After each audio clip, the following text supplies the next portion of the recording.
नमस्कार, आदाब। आपका मेरी अपनी महफ़िल में एक बार फिर इस्तक़बाल है, स्वागत है। जी हाँ, वही महफ़िल जिसमें मैं आजकल आपको सादत हसन मंटो के अफ़साने सुना रहा हूँ। आज मैं आपको सुना रहा हूँ उनका अफ़साना, जिसका उन्वान है नारा। आइए सुनते हैं नारा। उसे यूं महसूस हुआ कि उस संगीन इमारत की सातों मंजिलें उसके कांधों पर धर दी गई हैं। वो सातवीं मंजिल से एक एक सीढ़ी करके नीचे उतरा और उन तमाम मंजिलों का बोझ उसके चौड़े मगर दुबले कांधे पर सवार होता गया। वो मकान के मालिक से मिलने के लिए ऊपर चढ़ रहा था तो उसे यूं महसूस हुआ था कि उसका बोझ हल्का हो गया है और कुछ हल्का हो जाएगा। इसलिए कि उसने दिल में सोचा था, मालिक मकान जिसे सब सेठ के नाम से पुकारते हैं, उसकी बिपता ज़रूर सुनेगा और किराया चुकाने के लिए उसे 1 महीने की और मोहलत बख्श देगा। ये सोचते हुए उसके गुरूर को ठेस लगी थी, लेकिन फौरन ही उसको असलियत भी मालूम हो गई थी। वो भीख मांगने तो जा रहा था और भीख हाथ फैलाकर, आंखों में आंसू भरकर, अपने दुख दर्द सुनाकर और अपने घाव दिखाकर ही तो मांगी जाती है। उसने यही कुछ किया। जब वो संगीन इमारत के बड़े दरवाजे में दाखिल होने लगा तो उसने अपने गुरूर को, उस चीज़ को जो भीख मांगने में आमतौर पर रुकावट पैदा किया करती है, निकाल कर फुटपाथ पर डाल दिया।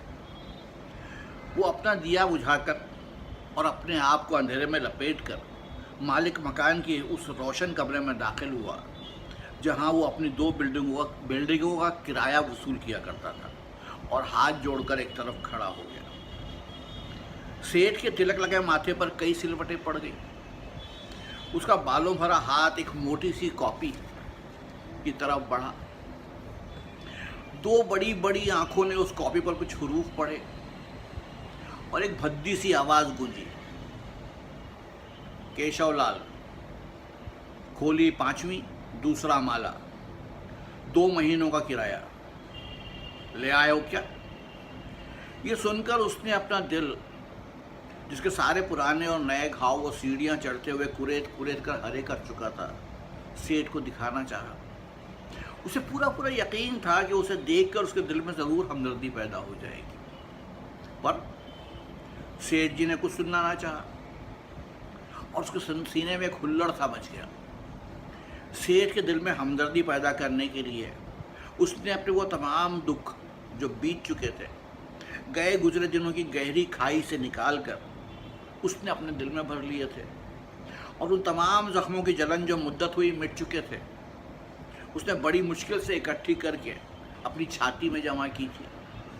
अब उसकी समझ में नहीं आता था कि इतनी चीज़ों को कैसे संभाले। उसके घर में बिन बुलाए मेहमान आ गए होते तो वो उनसे बड़े रूखेपन से कह सकता था, जाओ भाई जाओ, मेरे पास इतनी जगह नहीं है कि तुम्हें बिठा सकूं और ना मेरे पास इतना रुपया है कि तुम सबकी खातिर मदारत कर सको। लेकिन यहाँ तो किस्सा ही दूसरा था। उसने तो अपने भूले भटके दुखों को इधर उधर से पकड़कर अपने सीने में जमा किया था। अब भला वो बाहर निकल सकते थे? अफरा तफरी में उसे कुछ पता न चला कि उसके सीने में कितनी चीज़ें भर गई थी, पर जूं उसने सोचना शुरू किया, वो पहचानने लगा कि फलां दुख फलां वक्त का है और फलां दर्द उसे फलां वक्त पर हुआ था। और जब ये सोच विचार शुरू हुई तो हाफिज़े ने बढ़कर वो धुंध हटा दी जो उन पर लिपटी हुई थी और कल के तमाम दर्द आज की तकलीफ़ें बन गए। और उसने अपनी ज़िंदगी की बासी रोटियां फिर अंगारों पर सेकना शुरू कर। उसने सोचा, थोड़े से वक्त में उसने बहुत कुछ सोचा। उसके घर का अंधा लैंप, कई बार उसके पेवन लगे कपड़े उन खूंटियों पर लटक कर फिर उसके मैले बदन चिमट गए जो दीवार में गड़ी चमक रही थी। कई बार उसे अन्नदाता भगवान का ख्याल आया जो बहुत दूर न जाने कहाँ बैठा अपने बंदों का ख्याल रखता है, मगर अपने सामने सेठ को कुर्सी पर बैठा देख, जिसकी कलम की एक जुम्बिश कुछ का कुछ कर सकती थी, वो इस बारे में कुछ भी ना सोच सका। कई बार उसे ख्याल आया और सोचने लगा कि उसे क्या ख्याल आया था, मगर उसके पीछे भाग दौड़ ना सका। वो सख्त घबरा गया। उसने आज तक अपने सीने में इतनी खलबली नहीं देखी थी। वो इस खलबली पर अभी ताज्जुब ही कर रहा था कि मालिक मकान ने गुस्से में आकर उसे गाली दी। गाली? यूँ समझिए कानों के रास्ते पिघला हुआ शीशा साएं साएं करता उसके दिल में उतर गया, और उसके सीने के अंदर जो हुल्लड़ मच गया उसका तो कुछ ठिकाना ही नहीं था। जिस तरह किसी गर्मा गर्म जलसे में किसी शरारत से भगदड़ मच जाया करती है, ठीक उसी तरह उसके दिल में हलचल पैदा हो गई। उसने बहुत यत्न किया कि उसके वो दुख दर्द जो उसने सेठ को दिखाने के लिए इकट्ठे किए थे चुपचाप रहे, पर कुछ ना हो सका। गाली का सेठ के मुंह से निकलना था कि तमाम बेचैन हो गए और अंधाधुंध एक दूसरे से टकराने लगे। अब तो वो ये नई तकलीफ बिल्कुल ना सह सका, और उसकी आंखों में जो पहले से तप रही थी आंसू आ गए, जिससे उनकी गर्मी और भी बढ़ गई और उनसे धुआं निकलने लगा। उसके जी में आई कि उस गाली को जिसे वो बड़ी हद तक निगल चुका था, सेठ के झुर्रियों भरे चेहरे पर कै कर दे। मगर उस ख्याल से बाज आ गया कि उसका गुरूर तो बाहर फुटपाथ पर पड़ा है। अपोलो बंदर पर नमक लगी मूंगफली बेचने वाले का गुरूर। उसकी आंखें हंस रही थीं और उनके सामने नमक लगी मूंगफली के वो तमाम दाने जो उसके घर में एक थैले के अंदर बरखा के बायस गीले हो रहे थे नाचने लगे। उसकी आंखें हंसी, उसका दिल भी हंसा। ये सब कुछ हुआ, पर वो कड़वाहट दूर ना हुई जो उसके गले में सेठ की गाली ने पैदा कर दी थी। ये कड़वाहट अगर सिर्फ ज़बान पर होती तो वो उसे थूक देता, मगर वो तो बहुत बुरी तरह उसके गले में अटक गई थी और निकाले ना निकलती थी। और फिर एक अजीब किस्म का दुख जो उस गाली ने पैदा कर दिया था उसकी घबराहट को और भी बढ़ा रहा था। उसे यूं महसूस होता था कि उसकी आंखें जो सेठ के सामने रोना फजूल समझती हैं, उसके सीने के अंदर उतर कर आंसू बहा रही हैं, जहां हर चीज़ पहले ही से सोग में थी। सेठ ने उसे फिर गाली दी, उतनी ही मोटी जितनी उसकी चर्बी भरी गर्दन थी। उसे यूं लगा कि किसी ने ऊपर से उस पर कूड़ा करकट फेंक दिया है। चुनांचे उसका एक हाथ अपने चेहरे की तरफ हिफाजत के लिए बढ़ा, पर उस गाली की सारी गर्द उस पर फैल चुकी थी। उसे कुछ खबर ना थी। वो सिर्फ इतना जानता था कि ऐसी हालतों में किसी की बात की सुध-बुध नहीं रहा करती। वो जब नीचे उतरा तो उसे ऐसा महसूस हुआ कि उस संगीन इमारत की 7 मंजिलें उसके कांधों पर धरी है। एक नहीं, 2 गालियाँ, बार बार 2 गालियाँ जो सेठ ने बिल्कुल पान की पीक के मानिंद अपने मुंह से उगल दी थी। उसके कानों के पास जहरीली भड़ों की तरह भिनभिनाना शुरू कर देती और वो सख्त बेचैन हो जाता था। वो कैसे उसकी समझ में नहीं आता था कि उस गड़बड़ का नाम क्या रखे जो उसके दिल में और दिमाग में उन गालियों ने मचा रखी थी। वो कैसे उस तप को दूर कर सकता था जिसमें वो फूंका जा रहा था, कैसे? पर वो सोच विचार के काबिल भी नहीं था।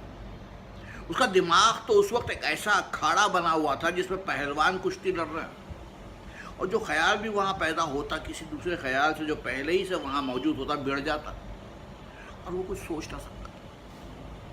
चलते चलते जब एकाएक ही उसके दुख कई की सूरत में बाहर निकलने को थे, उसके जी में क्या आई मजबूरी की हालत में वो उस आदमी को रोककर लंबे लंबे डग भरता उसके पास से गुजर रहा था। ये कहने वही वाला था, भैया मैं रोगी हूँ, मगर जब उसने उस राह चलते आदमी की शक्ल देखी तो बिजली का वो खंबा जो उसके पास ही ज़मीन में गड़ा था उसमें उसे आदमी से कहीं ज़्यादा हिस्सास दिखाई दिया, और जो कुछ वो अपने अंदर से बाहर निकालने वाला था एक एक घूंट करके फिर निकल गया। फुटपाथ में चौकोर पत्थर एक तरतीब के साथ जुड़े हुए थे। वो उन पत्थरों पर चल रहा था। आज तक कभी उसने उनकी सख्ती महसूस ना की थी, मगर आज उनकी सख्ती उसके दिल तक पहुंच रही थी। फुटपाथ का हर पत्थर जिस पर उसके कदम पड़ रहे थे उसके दिल के साथ टकरा रहा था। सेठ के पत्थर के मकान से निकलकर अभी वो थोड़ी ही दूर गया होगा कि उसका बंद ढीला हो गया। चलते चलते उसकी एक लड़की से टक्कर हुई और उसे यूं महसूस हुआ कि वो टूट गया है। चुनांचे उसे झट उस आदमी की तरह जिसकी झोली से बेर गिर रहे हों इधर उधर अपने हाथ फैलाए और अपने आप को इकट्ठा करके हौले हौले से चलना शुरू कर दिया। उसका दिमाग उसकी टांगों के मुकाबले में ज़्यादा तेज़ी से चल रहा था।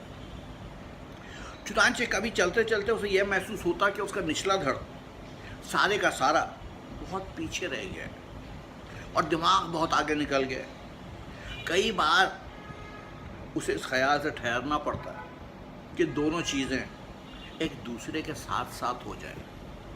वो फुटपाथ पर चल रहा था जिसके उस तरफ सड़कों पर पों पों करती मोटरों का तांता बंधा हुआ था। घोड़े, गाड़ियाँ, ट्रामें, भारी भारी ट्रक, लॉरियाँ, ये सब सड़क की काली छाती पर दनदनाती हुई चल रही थी। एक शोर मचा हुआ था पर उसके कानों को कुछ सुनाई न देता था। वो तो पहले ही से साएं साएं कर रहे थे जैसे रेलगाड़ी का इंजन जायद भाप बाहर निकाल रहा हो। चलते चलते एक लंगड़े कुत्ते से उसकी टक्कर हुई। कुत्ते ने इस ख्याल से कि शायद उसका जख्मी पैर कुचल दिया गया है चाँव किया और परे हट गया। वो समझा कि सेठ ने फिर उसे गाली दी है। गाली ठीक उसी तरह से उलझकर रह गई जैसे झाड़ियों के कांटों में कोई कपड़ा। वो जितनी कोशिश अपने आप को छुड़ाने की करता था उतनी ही ज़्यादा उसकी रूह जख्मी होती जा रही थी। उसे उस नमक लगी मूंगफली का ख्याल नहीं था जो उसे घर में बरखा के बायस गीली हो रही थी और न उसे रोटी कपड़े का ख्याल था। उसकी उम्र 30 बरस से करीब थी और इन 3 वर्षों में जिनके परमात्मा जाने कितने दिन होते हैं वो कभी भूखा ना सोया था और ना कभी नंगा ही फिरा था। उसे सिर्फ इस बात का दुख था कि उसे हर महीने किराया देना पड़ता है। वो अपना और अपने बाल बच्चों का पेट भरे, उस बकरे जैसी दाढ़ी वाले हकीम की दवाइयों के दाम दे, शाम को ताड़ी की एक बोतल के लिए दुअन्नी पैदा करे या उस गंजे सेठ के मकान के एक कमरे का किराया अदा करे।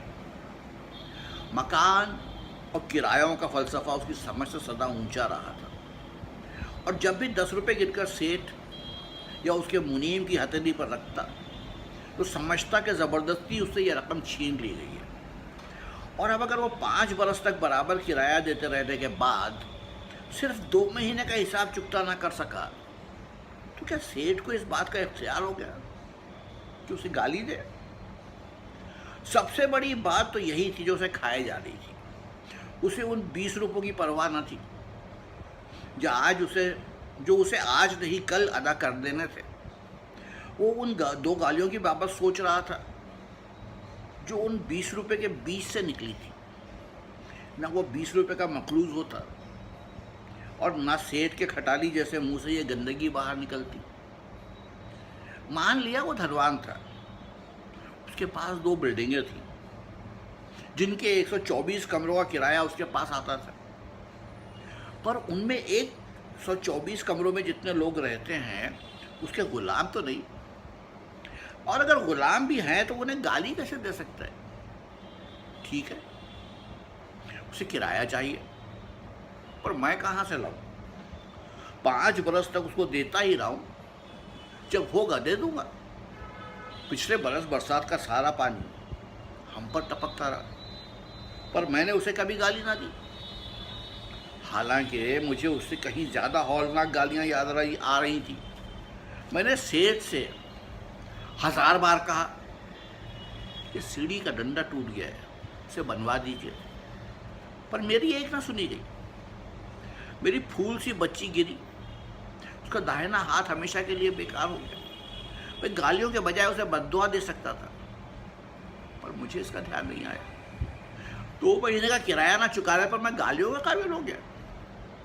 उसको ये ख्याल तक ना आया कि उसके बच्चे अपोलो बंदर पर मेरे थैले से मुट्ठियां भर भर कर मूंगफली खाते हैं। इसमें भी कोई शक नहीं कि उसके पास इतनी दौलत नहीं थी जितनी कि उस 2 बिल्डिंगों वाले सेठ के पास थी। और ऐसे लोग भी होंगे जिनके पास उससे भी ज़्यादा दौलत होगी, पर वो गरीब कैसे हो गया? उसे गरीब समझकर ही तो गाली दी गई थी, वरना उस गंजे सेठ की क्या मजाल थी कि कुर्सी पर बड़े इत्मीनान से बैठकर उसे 2 गालियां सुना देता। गोया किसी के पास धन दौलत का ना होना बहुत बुरी बात है। अब ये उसका कसूर नहीं था, उसके पास दौलत की कमी थी। सच पूछिए तो उसने कभी धन दौलत के ख्वाब देखे ही ना थे। वो अपने हाल में मस्त था, उसकी जिंदगी बड़े मजे में गुजर रही थी। पर पिछले महीने एकाएक ही उसकी बीवी बीमार पड़ गई और उसके दवा दारू पर वो तमाम रुपए खर्च हो गए जो किराए में जाने वाले थे। अगर वो खुद बीमार होता तो मुमकिन था कि वो दवाओं पर रुपया खर्च ना करता, लेकिन यहाँ तो उसके होने वाले बच्चे की बात थी जो अभी अपनी माँ के पेट ही में था। उसको औलाद बहुत प्यारी थी जो पैदा हो चुकी थी, और जो पैदा होने वाली थी सबकी सब अजीज थी। वो कैसे अपनी बीवी का इलाज न कराता? क्या उस बच्चे का बाप ना था? बाप, पिता, वो तो सिर्फ 2 महीने के किराए की बात थी। अगर उसे अपने बच्चे के लिए चोरी भी करना पड़ती तो वो कभी ना चूकता। चोरी? नहीं, वो चोरी कभी नहीं करता। यूं समझिए कि अपने बच्चे के लिए बड़ी से बड़ी कुर्बानी करने के लिए तैयार था, अगर वो चोर कभी ना बनता। वो अपनी छीनी हुई चीज वापस लेने के लिए लड़ने मरने को तैयार था, पर वो चोरी नहीं कर सकता था। अगर वो चाहता तो उस वक्त जब सेठ ने उसे गाली दी थी, आगे बढ़कर उसका टेटवा दबा देता और उस तिजोरी में से वो तमाम नीले और सब्ज नोट निकालकर भाग जाता जिनको वो आज तक लाजवंती के पत्ते समझा करता था। नहीं, वो ऐसा कभी ना करता। लेकिन फिर सेठ ने उसे गाली क्यों दी? पिछले बरस चौपाटी पर एक ग्राहक ने उसे गाली दी थी, इसलिए कि 2 पैसे की मूंगफली में 4 दाने कड़वे चले गए थे। उसके जवाब में उसकी गर्दन पर ऐसी धौल जमाई कि दूर बेंच पर बैठे आदमियों ने भी उसकी आवाज़ सुन ली थी। मगर सेठ ने उसे 2 गालियां दी और वो चुप रहा। केशव लाल, खारी सींग वाला, जिसकी बाबत ये मशहूर था कि वो नाक पर मक्खी भी नहीं बैठने देता, सेठ ने एक गाली दी और कुछ ना बोला। दूसरी गाली दी तो भी खामोश रहा, जैसे वो मिट्टी का पुतला है। पर मिट्टी का पुतला कैसे हुआ? उसने उन 2 गालियों को सेठ के थूक भरे मुंह से निकलते देखा, जैसे 2 बड़े बड़े चूहे मोरियों से बाहर निकलते। वो जानबूझकर खामोश रहा, इसलिए कि वो अपना गुरूर नीचे छोड़ आया था। मगर उसने अपने गुरूर को अपने से अलग क्यों किया? सेठ से गालियां लेने के लिए? ये सोचते हुए एकाएक ही ख्याल आया कि शायद सेठ ने उसे नहीं, किसी और को गालियां दी थी। नहीं, गालियां उसे ही दी गई थी, तो इस सोच विचार की जरूरत ही क्या थी? और ये जो उसके सीने में हुल्लड़ सा मच रहा था, क्या बगैर किसी वजह के उसे दुख दे रहा था? उसी को 2 गालियां दी गई थी। जब उसके सामने एक मोटर ने अपने माथे की बत्तियां रोशन की तो उसे ऐसा मालूम हुआ कि 2 गालियां पिघल कर उसकी आंखों में धंस गई हैं। गालियां। वो झुंझला गया। वो जितनी कोशिश करता उन गालियों की बाबत ना सोचने की, उतनी ही शिद्दत से उसे उनके मुतालिक सोचना पड़ता था, और ये मजबूरी उसे बहुत चिड़चिड़ा बना रही थी। चुनांचे उस चिड़चिड़ेपन में उसने खामखा 2-3 आदमियों को जो उसके पास से गुजर रहे थे दिल ही दिल में गालियां दी। यूं अकड़ के चल रहे जैसे कि बाबा का राज है। अगर उसका राज होता तो सेठ को मजा चखा देता, जो उसे ऊपर तले 2 नंगी गालियां सुनाकर अपने घर में यूं आराम से बैठा था जैसे उसने अपने गद्देदार कुर्सी में से 2 खटबल निकालकर बाहर फेंक दिए। सचमुच अगर उसका अपना राज होता तो वो चौक में बहुत से लोगों को इकट्ठा करके सेठ को बीच में खड़ा कर देता और उसी गंजी चिंदिया पर इस जोर से धप्पा मारता कि वो बिलबिला उठता। फिर वो सब लोगों से कहता कि हंसो जी, भरकर हंसो, और खुद इतना हंसता कि हंसते हंसते उसका पेट दुखने लगता। पर उस वक्त उसे बिल्कुल हंसी नहीं आई। वो अपने राज के बगैर भी तो सेठ के गंजे सर पर धप्पा मार सकता था। उसे किस बात की रुकावट थी? रुकावट थी तो वो गालियां सुनकर खामोश रहा। उसके कदम रुक गए, उसका दिमाग भी एक दो पल के लिए सुस्ताया। उसने सोचा कि चलो अभी इस झंझट का फैसला कर दूं। भागा हुआ जाऊं और एक ही झटके में सेठ की गर्दन मरोड़ कर उसकी तिजोरी पर रख दूं, जिसका ढकना मगरमच्छ के मुंह की तरह खुलता है। लेकिन वो खंबे की तरह जमीन में क्यों गड़ गया? सेठ के घर की तरफ पलटा क्यों नहीं था? क्या उसमें जुर्रत न थी? कितने दुख की बात है कि उसकी सारी ताकत सड़क पड़ गई थी। ये गालियां, सिर्फ 2 गालियों ने। हालांकि पिछले हिंदू मुस्लिम फसाद में एक हिंदू ने उसे मुसलमान समझकर लाठियों से बहुत पीटा था और अधूआ कर दिया था, और उसे इतनी तकलीफ महसूस न हुई थी कि जितनी अब हो रही थी। केशव लाल खारी सींग वाला, जो अपने दोस्तों से बड़े फख्र के साथ कहा करता था वो कभी बीमार नहीं पड़ा, आज यूं चल रहा था जैसे बरसों का रोगी है। और ये रोग किसने पैदा किया था? 2 गालियों ने। गालियां कहाँ थी वो 2 गालियां? उसमें किसके जी में आई कि अपने सीने के अंदर हाथ डालकर वो उन 2 पत्थरों को जो किसी हीले से गलते ही ना थे बाहर निकाल कर, और जो कोई भी उसके सामने आया उसके सर पर दे मारे। पर ये कैसे हुआ? ये कैसे हो सकता था? उसका सीना मुरब्बे का मर्तबान थोड़ी था, ठीक है, लेकिन फिर भी कोई और तरकीब भी तो समझ में आए जिससे ये गालियां दूर दफा हों। लेकिन नहीं, कोई शख्स बढ़कर उसे दुख से निजात दिलाने की कोशिश करता है। क्या वो हमदर्दी के काबिल ना था? होगा, पर किसी को उसके दिल के हाल का क्या पता था?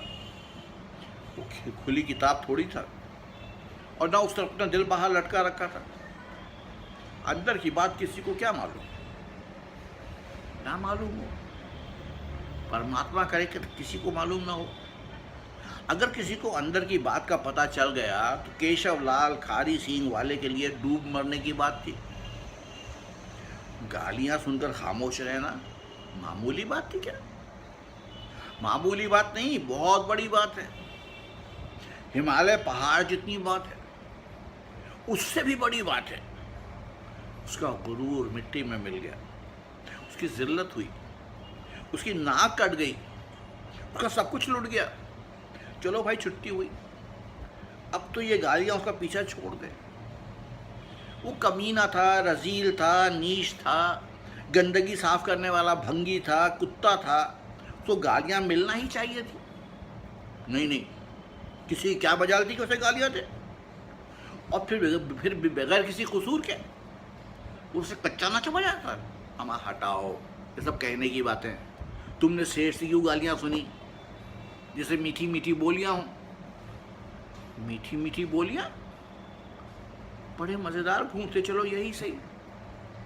अब तो मेरा पीछा छोड़ दो, वरना सच कहता हूं दीवाना हो जाऊंगा। ये लोग जो बड़े आराम से उधर उधर चल रहे हैं, मैं इनमें से हर एक का सर फोड़ दूंगा। भगवान की कसम, मुझे अब ज्यादा ताब नहीं रही।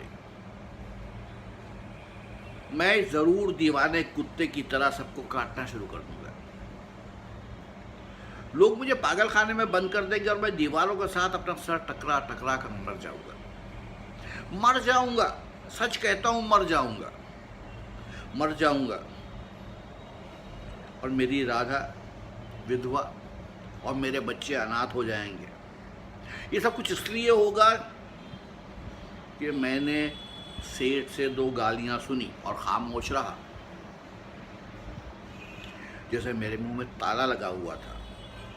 मैं लूला, लंगड़ा, अपाहिज था, परमात्मा करे मेरी टांगे उस मोटर के नीचे आकर टूट जाए, मेरे हाथ कट जाए, मैं मर जाऊं, ताकि ये बकबक तो खत्म हो।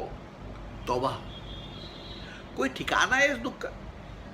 कपड़े फाड़ कर नंगा नाचना शुरू कर दूं, उस ट्राम के नीचे सर दे दूं, जोर जोर से चिल्लाना शुरू कर दूं, क्या करूं क्या ना करूं। ये सोचते सोचते उसे एकाएकी ख्याल आया कि बाजार के बीच में खड़ा हो जाए और सब ट्रैफिक को रोक कर जो उसकी जबान पर आए बकता चला जाए, हत्ता कि उसका सीना सारे का सारा खाली हो जाए। या फिर उसके जी में आई कि खड़े खड़े यहीं से चिल्लाना शुरू कर दे, मुझे बचाओ मुझे बचाओ। इतने में एक आग बुझाने वाला इंजन सड़क पर टन टन करता आया और उधर उस मोड़ में गुम हो गया। उसको देखकर वो ऊंची आवाज में कहने ही वाला था, ठहरो, मेरी आग बुझाते जाओ। न जाने क्यों रुक गया। एकाएक ही उसने अपने कदम तेज कर दिए। उसे ऐसा महसूस हुआ था कि उसकी सांस रुकने लगी है और अगर वो तेज ना चलेगा तो बहुत मुमकिन है कि वो फट जाए। लेकिन जो ही उसकी रफ्तार बढ़ी, उसका दिमाग आग का एक चक्कर सा बन गया। उस चक्कर में उसके सारे पुराने और नए ख्याल एक बार एक हार की सूरत पे गुंद गए। 2 महीने का किराया, उसका पत्थर बिल्डिंग में दरखास्त लेकर जाना, 7 मंजिलों के 112 जीने, सेठ की भद्दी आवाज़, उसके गंजे सर पर मुस्कुराता हुआ बिजली का लैंप और ये मोटी गाली। फिर दूसरी, उसकी खामोशी। यहाँ पहुंचकर आग के उस चक्कर में तड़ तड़ गोलियां से निकलना शुरू हो जाती और उसे यूं महसूस होता कि उसका सीना छलनी हो गया। उसने अपने कदम और तेज किए और आग का ये चक्कर उतनी तेजी से घूमना शुरू हुआ कि शोलों की एक बहुत बड़ी गेंद सी बन गई जो उसके आगे आगे जमीन पर उछलने कूदने लगी। वो अब दौड़ने लगा, लेकिन फौरन ही ख्यालों की भीड़ भाड़ में एक नया ख्याल बुलंद आवाज में चिल्लाया, तुम क्यों भाग रहे हो? किससे भाग रहे हो? तुम बुज़दिल लो। उसके कदम आहिस्ता आहिस्ता उठने लगे, ब्रेक से लग गया और वो हौले हौले चलने लगा। वो सचमुच बुज़दिल था, भाग क्यों रहा था?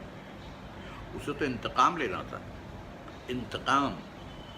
ये सोचते हुए उसे अपनी ज़बान पर लहू का नमकीन जायका महसूस हुआ और उसके बदन में झुरझुरी सी पैदा हुई।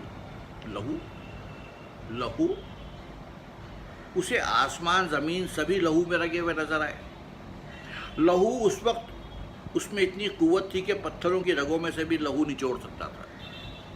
उसकी आंखों में लाल डोरे उभर आए, मुट्ठियाँ भींच गई और कदमों में मजबूती पैदा हो गई। अब वो इंतकाम पर तुल गया। वो बढ़ा, आने जाने वाले लोगों में से तीर के मानंद अपना रास्ता बना, आगे बढ़ता रहा, आगे आगे।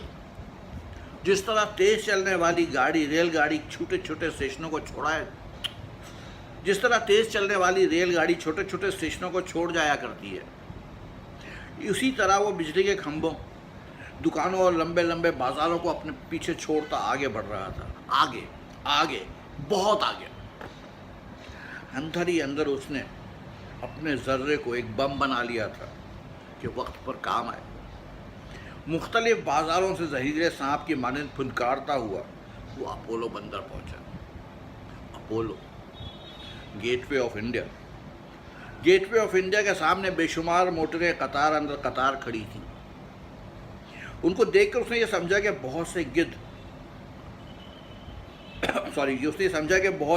पर जोड़े किसी की लाश के इर्द गिर्द बैठे हैं। उनको देखकर उसने समझा कि बहुत से गिद्ध पर जोड़े किसी की लाश के इर्द गिर्द बैठे हैं। जब उसने खामोश समुद्र की तरफ देखा तो उसे ये एक लंबी चौड़ी लाश मालूम हुई। उस समुद्र के उस तरफ एक कोने में लाल लाल रोशनी की लकीरें हौले हौले बल खा रही थी। ये एक आलीशान होटल की पेशानी का बरकी नाम था, जिसकी लाल रोशनी समुद्र के पानी में गुदगुदी पैदा कर रही थी। केशव लाल खारी सींग वाला उस आलीशान होटल के नीचे खड़ा हो गया। उस बरकी बोर्ड के नीचे ऐन नीचे कदम गाड़कर उसने ऊपर देखा, संगीन इमारत की तरफ जिसके रोशन कमरे चमक रहे थे, और उसके हलक से एक नारा, कान के पर्दे फाड़ देने वाला नारा, पिघले हुए गरम गरम लावे की माने निकला, हद तेरे की। जितने कबूतर होटल के मुंडेरों पर ऊँग रहे थे डर गए और फड़फड़ाने लगे। नारा मारकर जब उसने अपना कदम जमीन से बड़ी मुश्किल के साथ अलहदा किया और वापस मुड़ा, तो उसे इस बात का पूरा यकीन था कि होटल की संगीन इमारत अड़ाड़ा ध्रम करके नीचे गिर गई है। और ये नारा सुनकर एक शख्स ने अपनी बीवी से, जो ये शोर सुनकर डर गई थी, कहा, पगला है। ये थी आज की कहानी नारा।